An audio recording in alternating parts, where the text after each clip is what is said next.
Então, gente, tudo bom, gente?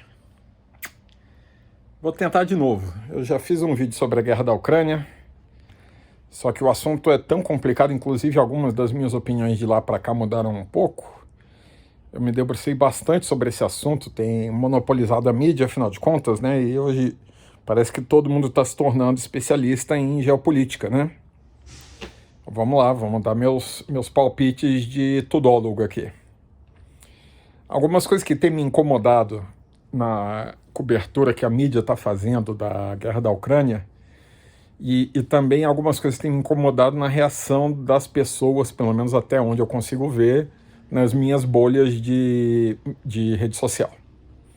Primeira coisa, Zelensky não é um herói.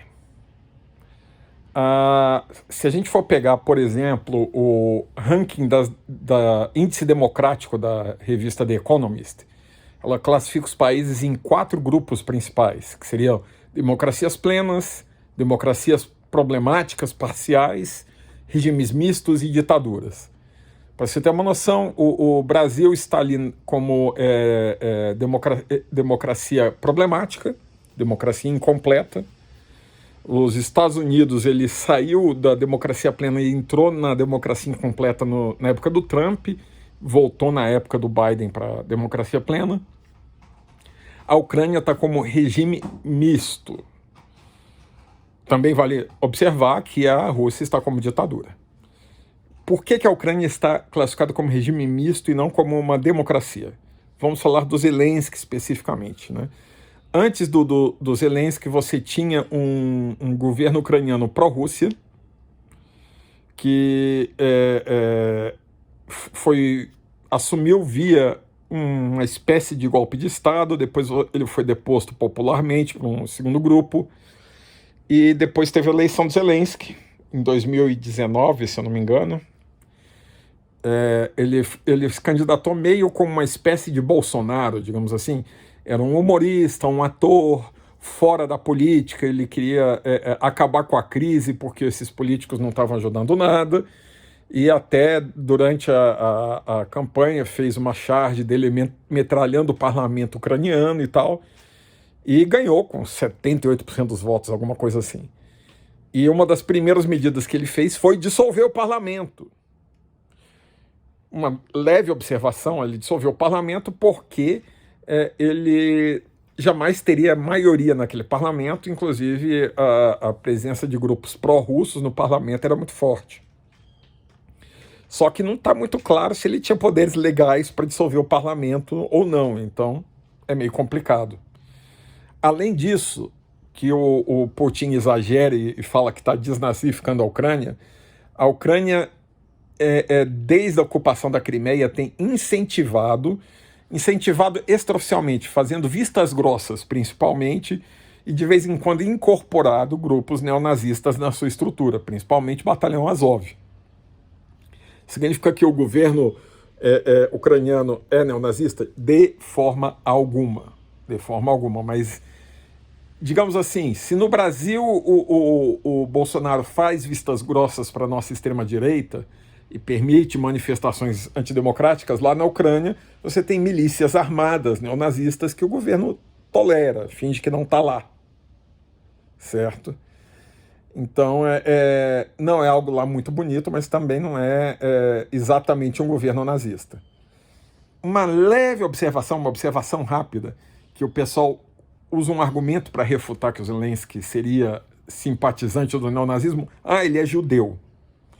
Cabe uma observação bem rápida de que, obviamente, o nazismo do Hitler é antissemita. Sem dúvida, não há como negar isso, é um dos pontos essenciais do nazismo.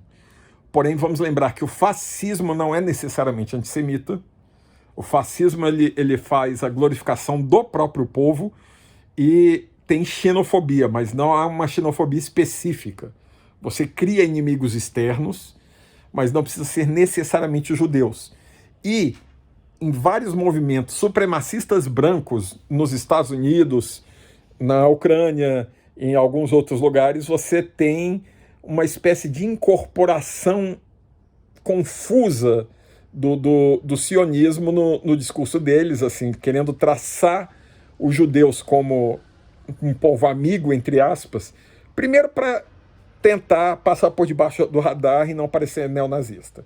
E segundo, porque eles falsificam um judaísmo, eles criam um judaísmo ilusório, mais ou menos traçando como origem do cristianismo, e aí eles dizem que judeus e cristãos são povos irmãos e tal, sem entrar em muitos detalhes e mostrar que, na verdade, o que eles querem é só falar do conservadorismo cristão e escapar da peixe de nazista. Então, tome muito cuidado. É claro que quando alguém é judeu, judeu mesmo, é diferente de ser um falso sionista. Mas tome muito cuidado ao descartar logo de cara alguém como nazista só porque tem simpatia com o judaísmo ou é judeu. A gente pode ter algo muito similar ao que era o nazismo alemão, exceto o judaísmo, a relação antisionista, certo?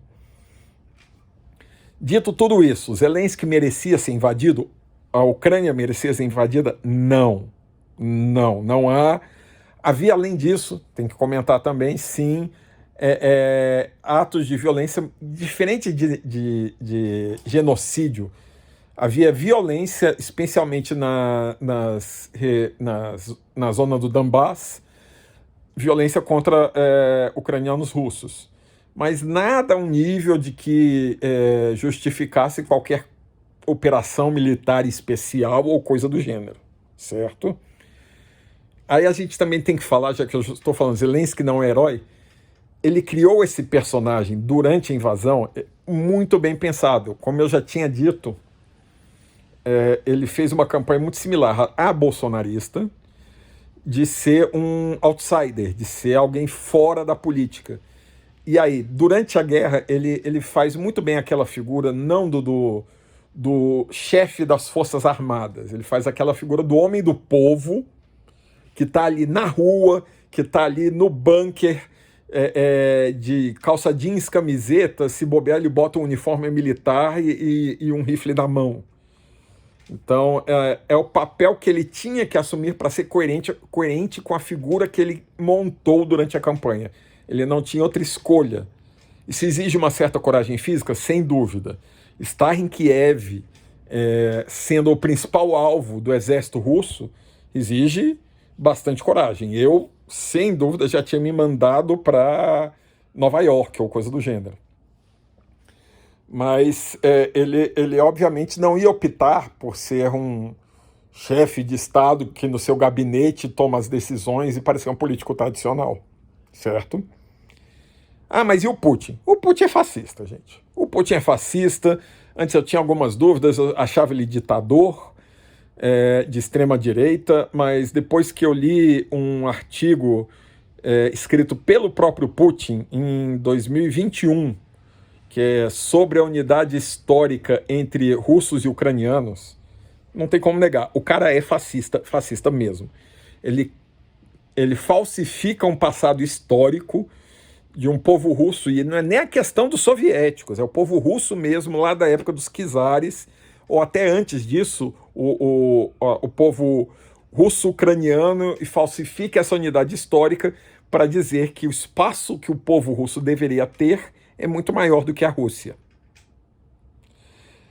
Isso lembra, sim, o Anschluss do Hitler, que ele basicamente disse que a Alemanha e a Áustria era a mesma coisa, só que se o Putin esperava que os ucranianos dessem umas de austríacos, né, que os austríacos, quando Hitler resolveu anexar a Áustria, eles só faltaram abrir a fronteira para eles, assim, receberam de braços abertos.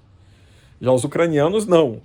E aí, por vários motivos históricos, principalmente Holodomor, para quem não sabe, dá uma pesquisada aí, mas basicamente Stalin, na época em que a Ucrânia era uma república soviética, Stalin pegou toda a produção agrícola da Ucrânia para alimentar a Rússia e impediu que o povo ucraniano com fome fosse para a Rússia na base da arma. Matou, algo do tipo, acho que esses estimativos variam de 2 a 12 milhões de ucranianos de fome nessa brincadeira. Então, não. Ucraniano e russo têm um histórico muito controverso e o nacionalismo ucraniano é antirrusso, principalmente, apesar de haver vários grupos internos na Ucrânia pró-Rússia. Fiz todos esses parênteses.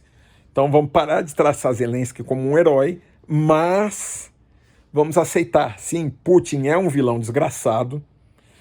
Tem vários casos da Chechênia, como ele foi na Síria, que viola direitos humanos. Ele já atacou arma química contra protestantes contra o governo dele da Chechênia, já envenenou concorrente dele em eleição, fraudou as eleições, as últimas eleições dele. Cabe até a pequena observação que quem deveria ter ganho as últimas eleições na Rússia era a oposição ao Putin, mas também não é gente boa, é o Partido Comunista que deveria ter ganho a eleição e o Putin fraudou.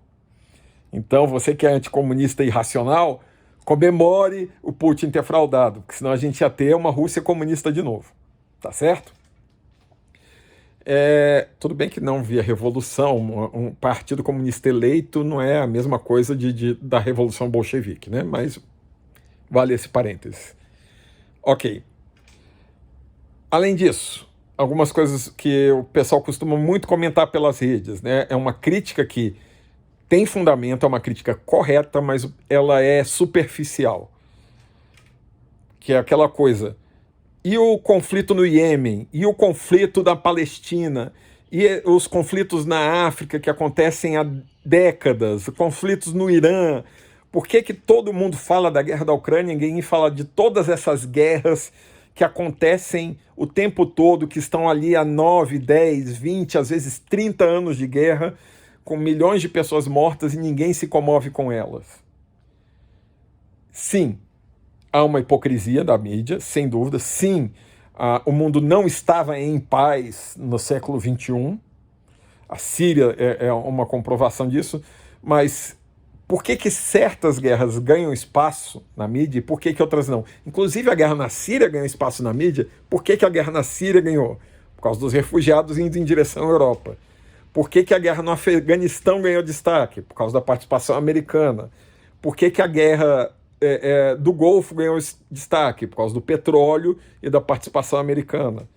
E por que a guerra na Ucrânia é totalmente diferente de tudo isso?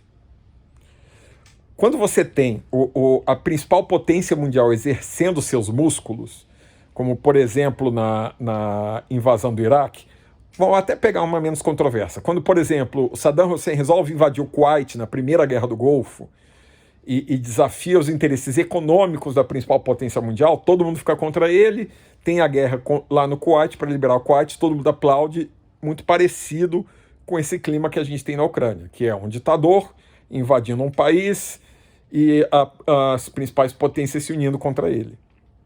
Por que a guerra do Kuwait foi assim e não é assim, sei lá, em Mianmar ou no Iêmen? Não é assim por motivos econômicos, bem simples. Mas mesmo isso é diferente. Ou os Estados Unidos invadindo o Afeganistão, cai na mídia, mas é a grande potência militar. A gente se acostuma com a ideia de que o xerife do mundo, não estou dizendo que a gente devia se acostumar, mas a gente se acostuma com a ideia que o xerife do mundo, a principal potência militar, exerce o seu imperialismo para manter a ordem atual.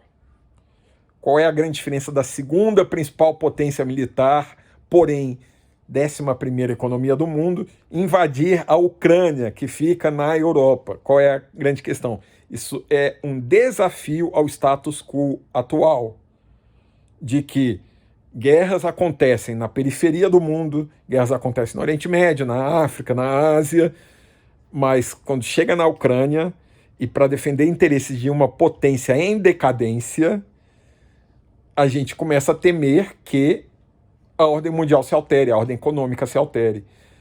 Quando você tem uma guerra acontecendo nos quintais das principais economias da Europa, e além disso, ameaçando um confronto entre a maior potência nuclear do mundo e o maior pacto militar do mundo, OTAN e Rússia, você tem uma ameaça à ordem econômica mundial. Então, sim, a guerra ucraniana é mais importante, não em termos de vidas humanas, não em termos de catástrofe humana, mas em riscos de uma quebra mundial. Esse conflito já é um conflito mundial.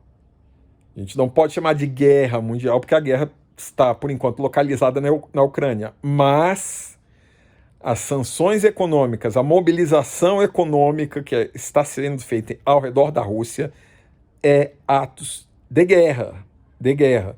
Só para citar um dos exemplos, para tentar neutralizar a economia de divisas que a Rússia criou para enfrentar essa situação.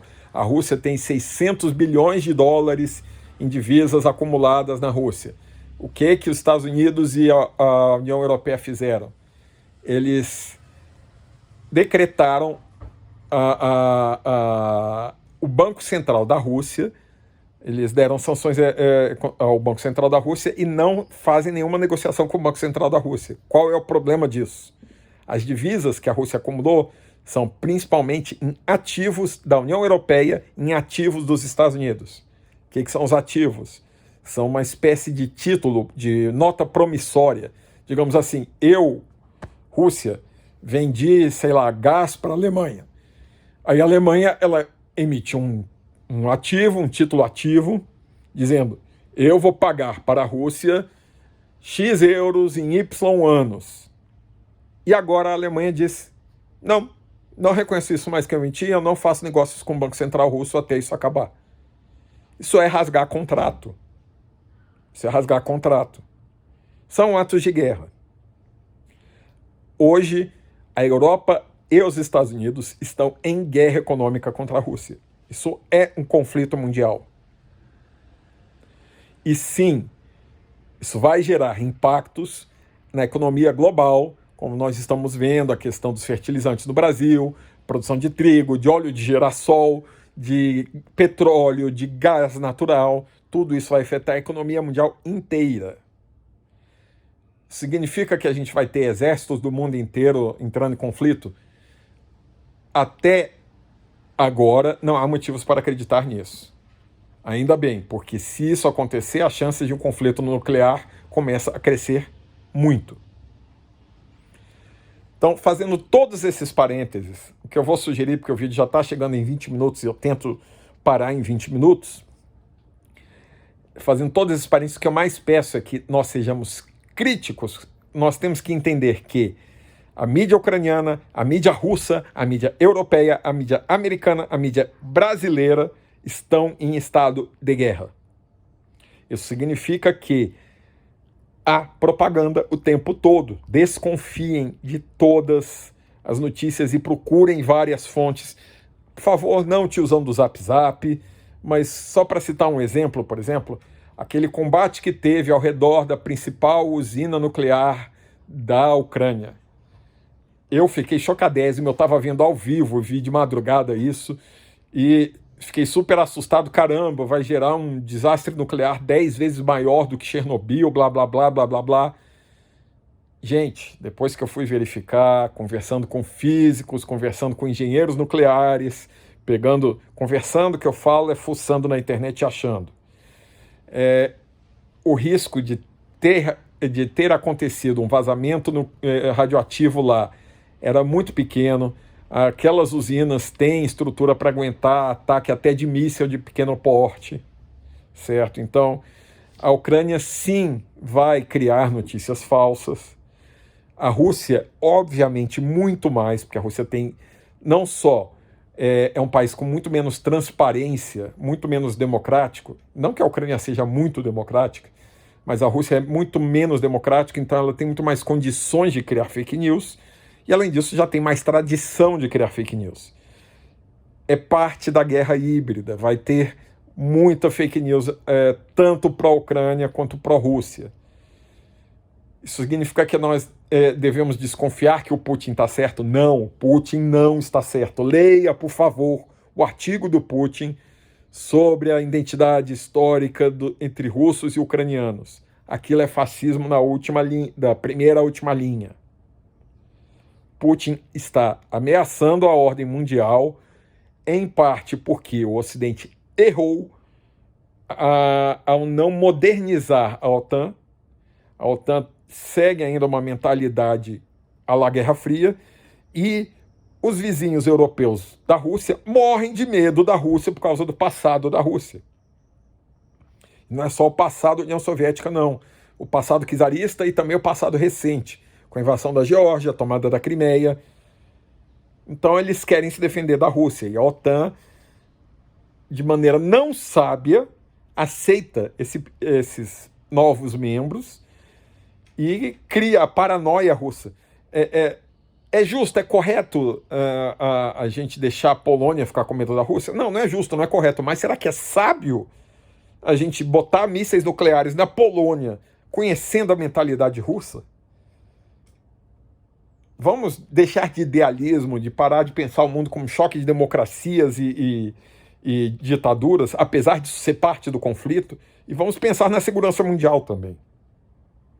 A gente não pode brincar em cima de 3 mil ogivas nucleares de um lado, 6 mil ogivas nucleares do outro.